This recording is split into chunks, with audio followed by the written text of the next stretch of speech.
ಅಂಗನವಾಡಿ ಕಾರ್ಯಕರ್ತೆಯರ ಹೋರಾಟ 4ನೇ ದಿನಕ್ಕೆ ಕಾಲಿಟ್ಟಿದೆ. ಸರ್ಕಾರ ಈ ಹೋರಾಟವನ್ನ ಹತ್ತಿಕ್ಕೋ ಸಲುವಾಗಿ ಹಲವು ಪ್ರಯತ್ನಗಳನ್ನ ಮಾಡ್ತಾನೆ ಬಂದಿದೆ.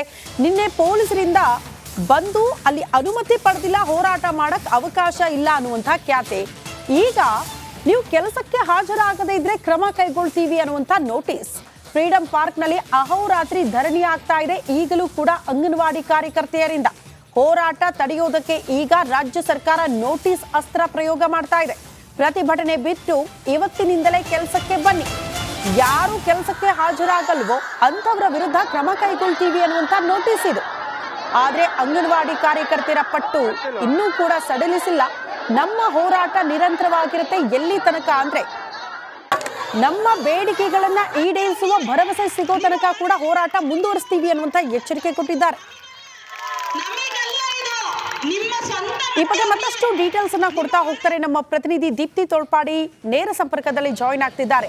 ದೀಪ್ತಿ, ಈಗ ಪ್ರಶ್ನೆ ಇರೋದು ಅಟ್ಲೀಸ್ಟ್ ಸೌಜನ್ಯಕ್ಕೆ ಅಂಗನವಾಡಿ ಕಾರ್ಯಕರ್ತರಿಗೆ ಒಂದು ಭರವಸೆ ಸಿಗಬೇಕಾಗಿತ್ತು ಸಿಎಂ ಅಥವಾ ರಾಜ್ಯ ಸರ್ಕಾರದಿಂದ, ಬಟ್ ಅದು ಸಿಗ್ಲಿಲ್ಲ, ಅದು ಸಿಕ್ಕಿಲ್ಲ. ಅದ್ರ ಜೊತೆಗೆ ಇದನ್ನ ಹತ್ತಿಕ್ಕುವ ಪ್ರಯತ್ನ ಕೂಡ ಬೇರೆ ಬೇರೆ ಭಾಗಗಳಿಂದಲೂ ಕೂಡ ಆಗ್ತಾ ಇದೆ ಅನ್ನೋದು ಒಂದ್ ಕಡೆ ಪೊಲೀಸರಿಂದ, ಮತ್ತೊಂದು ಕಡೆ ನೋಟಿಸ್ ವಿಚಾರಕ್ಕೆ ಸಂಬಂಧಪಟ್ಟಂತೆ ಡೀಟೇಲ್ಸ್ ಅನ್ನ ಕೊಡೋದಾದ್ರೆ.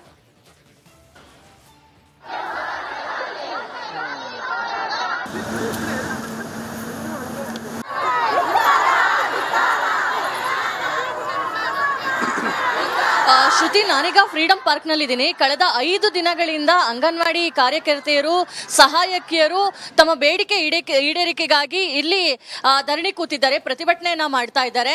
ಇವತ್ತು 5ನೇ ದಿನಕ್ಕೆ ಪ್ರತಿಭಟನೆ ಕಾಲಿಟ್ಟಿದೆ. ಆದ್ರೆ ಸರ್ಕಾರ ಇವರ ಬೇಡಿಕೆಗಳನ್ನ ಪುರಸ್ಕರಿಸಿರುವ ಬದಲು ಶಿಸ್ತು ಕ್ರಮಕ್ಕೆ ಮುಂದಾಗ್ತೀವಿ ಅನ್ನೋ ಒಂದು ಎಚ್ಚರಿಕೆಯ ನೋಟಿಸ್ ನ ಕೊಟ್ಟಿರುವಂತದ್ದು. ಇವ್ರು ಕೇಳ್ತಾ ಇರುವಂತದ್ದು ಹೆಚ್ಚೇನಲ್ಲ, ಕನಿಷ್ಠ ಕೂಲಿಯನ್ನ ಕೊಡಿ ಅಂತ. ಯಾಕಂದ್ರೆ ಕೂಲಿಯನ್ನ ಕೇಳ್ತಾ ಇದ್ದಾರೆ. ಸಂಬಳವಂತೂ ಇವರಿಗೆ ಹೇಳೋದಕ್ಕೂ ಕೂಡ ನಾಚಿಕೆ ಆಗುತ್ತೆ. ಕೇವಲ 6,000 11,000ದಲ್ಲಿ ಕಳೆದ 30-35 ವರ್ಷಗಳಿಂದ ಇವರು ದುಡಿತಾ ಇದ್ದಾರೆ. ಸ್ಟಾರ್ಟಿಂಗ್ ನಲ್ಲಿ 250 ರೂಪಾಯಿ 300 ರೂಪಾಯಿಂದ ಶುರು ಮಾಡಿದಂತಹ ಸಂಬಳ ಇವತ್ತು 11,000ಕ್ಕೆ ಬಂದು ನಿಂತಿದೆ. ಈ ಸಂಬಳದಲ್ಲಿ ಜೀವನವನ್ನ ಹೇಗೆ ನಡೆಸೋದು ಅಂತ ಹೇಳಿ ತಮ್ಮ ಒಂದು ಆಗ್ರಹವನ್ನ ಮುಂದಿಟ್ಕೊಂಡು ಫ್ರೀಡಂ ಪಾರ್ಕ್ ನಲ್ಲಿ ಮೊನ್ನೆಯಿಂದನೂ ಕೂಡ ಚಳಿ ಗಾಳಿಯನ್ನ ಲೆಕ್ಕಿಸದೆ ಇವತ್ತು ಅವರೆಲ್ಲ ಪ್ರತಿಭಟನೆಯನ್ನ ಮಾಡ್ತಾ ಇರುವಂತದ್ದು. ಆದ್ರೆ ಆ ಪ್ರತಿಭಟನೆಗೆ ಸರ್ಕಾರ ಆಗ್ಲಿ ಅಥವಾ ಸಂಬಂಧಪಟ್ಟಂತಹ ಇಲಾಖೆಯಲ್ಲಿ ತಲೆ ಕೆಡಿಸ್ಕೊಳ್ತಾ ಇಲ್ಲ. ಸಿಎಂ ಅವರು 3ನೇ ದಿನಕ್ಕೆ ಇವರನ್ನೆಲ್ಲ ಕರೀತಾರೆ, ಬನ್ನಿ ಭೇಟಿ ಮಾಡೋಣ ಅಂತ ಹೇಳಿ. ಆದ್ರೆ ಯಾವುದೇ ರೀತಿಯಾಗಿ ರೆಸ್ಪಾನ್ಸ್ ನ ಕೊಡೋದಿಲ್ಲ. 2 ನಿಮಿಷ ಮೆಮೊರಂಡಮ್ ನಿಲ್ಸ್ಕೊಂಡು ಹೋಗಿ ಅನ್ನೋ ರೀತಿಯಲ್ಲಿ ಅವರಿಗೆ ಕಳಿಸ್ತಾರೆ. ನಿಜಕ್ಕೂ ಕೂಡ ಇವರೆಲ್ಲರೂ ಕೂಡ ಅವತ್ತು ಕಣ್ಣೀರನ್ನ ಇಟ್ಟಿದ್ದಾರೆ. ಮಾತಾಡಿಸುವಂತಹ ಪ್ರಯತ್ನವನ್ನ ಮಾಡ್ತೀನಿ. 5ನೇ ದಿನಕ್ಕೆ ಕಾಲಿಟ್ಟಿದೆ ನಿಮ್ಮ ಪ್ರತಿಭಟನೆ.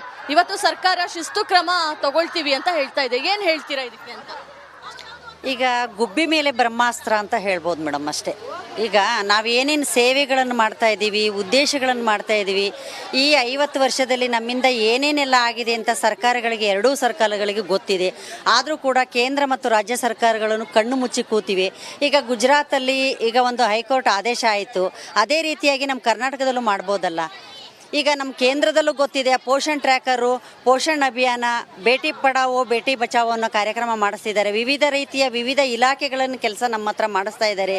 ಈಗ 5 ದಿನದ ಹೋರಾಟ ಆಯಿತು. ನಾವು ಬಂದು ಕೆಲವರು ಸಹಾಯಕಿಯವರಿಗೆ ಊಟ ಇಲ್ಲ, 5 ದಿನದ ಸ್ನಾನ ಇಲ್ಲ, ಇಲ್ಲಿ ಬೆಳಬೆಳಗ್ಗೆ ಆದರೆ ನೀರಿನ ವ್ಯವಸ್ಥೆ ಇಲ್ಲ, ಹೆಣ್ಮಕ್ಳಿಗೆ ಶೌಚಾಲಯ ಎಷ್ಟು ಅಗತ್ಯ ಅನ್ನೋದು ಎಲ್ರಿಗೂ ಗೊತ್ತಿದೆ. ತುಂಬ ಕಷ್ಟ ಆಗ್ತಾ ಇದೆ ನಮಗೆ.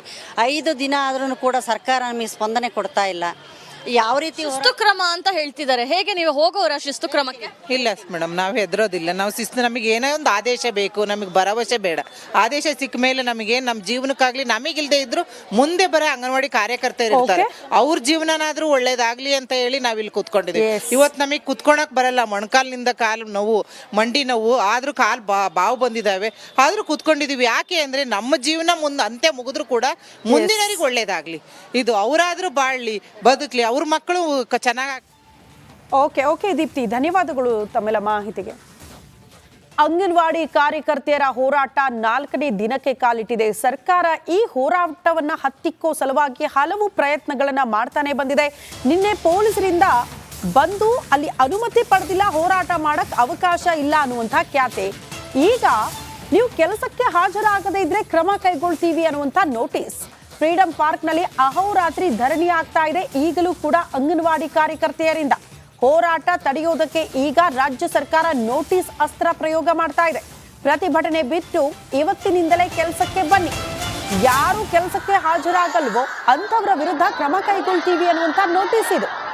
ಆದರೆ ಅಂಗನವಾಡಿ ಕಾರ್ಯಕರ್ತೆಯರ ಪಟ್ಟು ಇನ್ನೂ ಕೂಡ ಸಡಿಲಿಸಿಲ್ಲ. ನಮ್ಮ ಹೋರಾಟ ನಿರಂತರವಾಗಿರುತ್ತೆ. ಎಲ್ಲಿ ತನಕ ಅಂದ್ರೆ ನಮ್ಮ ಬೇಡಿಕೆಗಳನ್ನ ಈಡೇರಿಸುವ ಭರವಸೆ ಸಿಗೋ ತನಕ ಕೂಡ ಹೋರಾಟ ಮುಂದುವರಿಸ್ತೀವಿ ಅನ್ನುವಂಥ ಎಚ್ಚರಿಕೆ ಕೊಟ್ಟಿದ್ದಾರೆ. ಈ ಬಗ್ಗೆ ಮತ್ತಷ್ಟು ಡೀಟೇಲ್ಸ್ ಅನ್ನ ಕೊಡ್ತಾ ಹೋಗ್ತಾರೆ ನಮ್ಮ ಪ್ರತಿನಿಧಿ ದೀಪ್ತಿ ತೋಳ್ಪಾಡಿ ನೇರ ಸಂಪರ್ಕದಲ್ಲಿ ಜಾಯಿನ್ ಆಗ್ತಿದ್ದಾರೆ. ದೀಪ್ತಿ, ಈಗ ಪ್ರಶ್ನೆ ಇರೋದು ಅಟ್ಲೀಸ್ಟ್ ಸೌಜನ್ಯಕ್ಕೆ ಅಂಗನವಾಡಿ ಕಾರ್ಯಕರ್ತರಿಗೆ ಒಂದು ಭರವಸೆ ಸಿಗಬೇಕಾಗಿತ್ತು ಸಿಎಂ ಅಥವಾ ರಾಜ್ಯ ಸರ್ಕಾರದಿಂದ, ಬಟ್ ಅದು ಸಿಗ್ಲಿಲ್ಲ. ಅದು ಸಿಕ್ಕಿಲ್ಲ. ಅದ್ರ ಜೊತೆಗೆ ಇದನ್ನ ಹತ್ತಿಕ್ಕುವ ಪ್ರಯತ್ನ ಕೂಡ ಬೇರೆ ಬೇರೆ ಭಾಗಗಳಿಂದಲೂ ಕೂಡ ಆಗ್ತಾ ಇದೆ ಅನ್ನೋದು ಒಂದ್ ಕಡೆ ಪೊಲೀಸರಿಂದ, ಮತ್ತೊಂದು ಕಡೆ ನೋಟಿಸ್ ವಿಚಾರಕ್ಕೆ ಸಂಬಂಧಪಟ್ಟಂತೆ ಡೀಟೇಲ್ಸ್ ಅನ್ನ ಕೊಡೋದಾದ್ರೆ.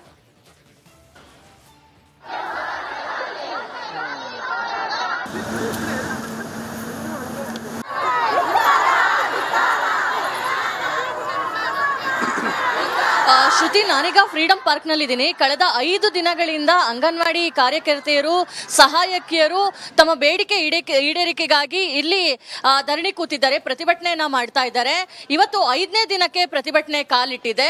ಆದ್ರೆ ಸರ್ಕಾರ ಇವರ ಬೇಡಿಕೆಗಳನ್ನ ಪುರಸ್ಕರಿಸಿರುವ ಬದಲು ಶಿಸ್ತು ಕ್ರಮಕ್ಕೆ ಮುಂದಾಗ್ತೀವಿ ಅನ್ನೋ ಒಂದು ಎಚ್ಚರಿಕೆಯ ನೋಟಿಸ್ ನ ಕೊಟ್ಟಿರುವಂತದ್ದು. ಇವ್ರು ಕೇಳ್ತಾ ಇರುವಂತದ್ದು ಹೆಚ್ಚೇನಲ್ಲ, ಕನಿಷ್ಠ ಕೂಲಿಯನ್ನ ಕೊಡಿ ಅಂತ. ಯಾಕಂದ್ರೆ ಕೂಲಿಯನ್ನ ಕೇಳ್ತಾ ಇದ್ದಾರೆ. ಸಂಬಳವಂತೂ ಇವರಿಗೆ ಹೇಳೋದಕ್ಕೂ ಕೂಡ ನಾಚಿಕೆ ಆಗುತ್ತೆ. ಕೇವಲ 6,000 11,000ದಲ್ಲಿ ಕಳೆದ 30-35 ವರ್ಷಗಳಿಂದ ಇವರು ದುಡಿತಾ ಇದ್ದಾರೆ.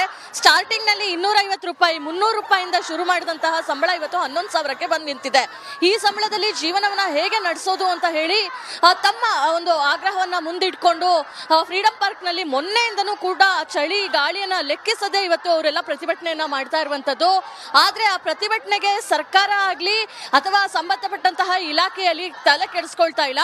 ಸಿಎಂ ಅವರು 3ನೇ ದಿನಕ್ಕೆ ಇವರನ್ನೆಲ್ಲ ಕರೀತಾರೆ, ಬನ್ನಿ ಭೇಟಿ ಮಾಡೋಣ ಅಂತ ಹೇಳಿ. ಆದ್ರೆ ಯಾವುದೇ ರೀತಿಯಾಗಿ ರೆಸ್ಪಾನ್ಸ್ ನ ಕೊಡೋದಿಲ್ಲ. 2 ನಿಮಿಷ ಮೆಮೊರಂಡಮ್ ನಿಲ್ಸ್ಕೊಂಡು ಹೋಗಿ ಅನ್ನೋ ರೀತಿಯಲ್ಲಿ ಅವರಿಗೆ ಕಳಿಸ್ತಾರೆ. ನಿಜಕ್ಕೂ ಕೂಡ ಇವರೆಲ್ಲರೂ ಕೂಡ ಅವತ್ತು ಕಣ್ಣೀರನ್ನ ಇಟ್ಟಿದ್ದಾರೆ. ಮಾತಾಡಿಸುವಂತಹ ಪ್ರಯತ್ನವನ್ನ ಮಾಡ್ತೀನಿ. 5ನೇ ದಿನಕ್ಕೆ ಕಾಲಿಟ್ಟಿದೆ ನಿಮ್ಮ ಪ್ರತಿಭಟನೆ. ಇವತ್ತು ಸರ್ಕಾರ ಶಿಸ್ತು ಕ್ರಮ ತಗೊಳ್ತೀವಿ ಅಂತ ಹೇಳ್ತಾ ಇದೆ. ಏನ್ ಹೇಳ್ತೀರಾ ಇದಕ್ಕೆ ಅಂತ? ಈಗ ಗುಬ್ಬಿ ಮೇಲೆ ಬ್ರಹ್ಮಾಸ್ತ್ರ ಅಂತ ಹೇಳ್ಬೋದು ಮೇಡಮ್ ಅಷ್ಟೇ. ಈಗ ನಾವೇನೇನು ಸೇವೆಗಳನ್ನು ಮಾಡ್ತಾ ಇದ್ದೀವಿ, ಉದ್ದೇಶಗಳನ್ನು ಮಾಡ್ತಾ ಇದ್ದೀವಿ, ಈ 50 ವರ್ಷದಲ್ಲಿ ನಮ್ಮಿಂದ ಏನೇನೆಲ್ಲ ಆಗಿದೆ ಅಂತ ಸರ್ಕಾರಗಳಿಗೆ, ಎರಡೂ ಸರ್ಕಾರಗಳಿಗೆ ಗೊತ್ತಿದೆ. ಆದರೂ ಕೂಡ ಕೇಂದ್ರ ಮತ್ತು ರಾಜ್ಯ ಸರ್ಕಾರಗಳನ್ನು ಕಣ್ಣು ಮುಚ್ಚಿ ಕೂತಿವೆ. ಈಗ ಗುಜರಾತಲ್ಲಿ ಈಗ ಒಂದು ಹೈಕೋರ್ಟ್ ಆದೇಶ ಆಯಿತು. ಅದೇ ರೀತಿಯಾಗಿ ನಮ್ಮ ಕರ್ನಾಟಕದಲ್ಲೂ ಮಾಡ್ಬೋದಲ್ಲ. ಈಗ ನಮ್ಮ ಕೇಂದ್ರದಲ್ಲೂ ಗೊತ್ತಿದೆ, ಪೋಷಣ್ ಟ್ರ್ಯಾಕರು, ಪೋಷಣ್ ಅಭಿಯಾನ, ಬೇಟಿ ಪಡಾವೋ ಬೇಟಿ ಬಚಾವೋ ಅನ್ನೋ ಕಾರ್ಯಕ್ರಮ ಮಾಡಿಸ್ತಿದ್ದಾರೆ. ವಿವಿಧ ರೀತಿಯ ವಿವಿಧ ಇಲಾಖೆಗಳನ್ನು ಕೆಲಸ ನಮ್ಮ ಹತ್ರ ಮಾಡಿಸ್ತಾ ಇದ್ದಾರೆ.